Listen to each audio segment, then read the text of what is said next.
لوگ نماز اس لیے شروع کرتے ہیں، کہتے ہیں میں 5 نمازیں بھی پڑھتا ہوں، میں صدقات بھی کرتا ہوں، کام میرا پھر نہیں چلتا۔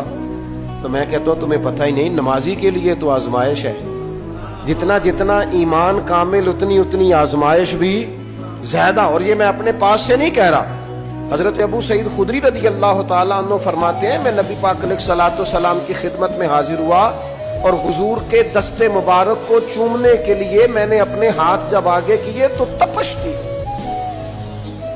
تیز بخار تھا نبی پاک کو۔ تو حضرت ابو سعید خدری رضی اللہ تعالیٰ عنہ ارشاد فرماتے ہیں کہ میں نے، یہ سنن ابن ماجہ میں موجود ہے، فرماتے میں نے عرض کیا یا رسول اللہ صلی اللہ علیہ وسلم اتنا تیز بخار؟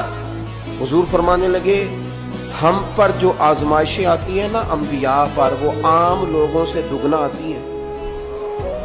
یہ تو لاڈلے ہیں، یہ تو محبوب ہیں اللہ کے۔ فرمایا عام لوگوں سے دگنی آزمائش آتی ہے، لیکن فرمایا ہمارا رب بڑا کریم ہے، ہمیں اجر بھی ڈبل ہی عطا کرتا ہے، ہمیں اجر بھی ڈبل ہی عطا کرتا ہے۔ تو حضرت ابو سعید خدری کہتے ہیں موقع اچھا تھا، میں نے ایک سوال بھی کر دیا، میں نے کہا یا رسول اللہ صلی اللہ علیہ وسلم بتائیے نا بھلا دنیا میں زیادہ آزمائشیں کن کو آتی ہیں؟ تو حضور فرمانے لگے سب سے زیادہ آزمائشیں اللہ کے انبیاء کو آتی ہیں، نبیوں کو آتی ہیں۔ حضور اس کے بعد فرمایا اس کے بعد جو ان کے زیادہ قریب ہوتا ہے اسے آتی ہے۔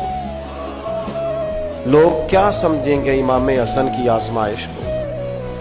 لوگ کیسے سمجھیں گے سیدنا امام حسین کی آزمائش کو؟ فرمایا جو ان کے زیادہ قریب ہوتا ہے اسے زیادہ آزمائش آتی ہے۔ تو حضور کے سب سے قریب تو امام حسن ہے نا، امام حسین ہے نا، تو کیا سمجھتا ہے قربت بس نسبت کے اظہار کا نام ہے اور بڑے لطف کے ساتھ زندگی گزارنے کا نام ہے؟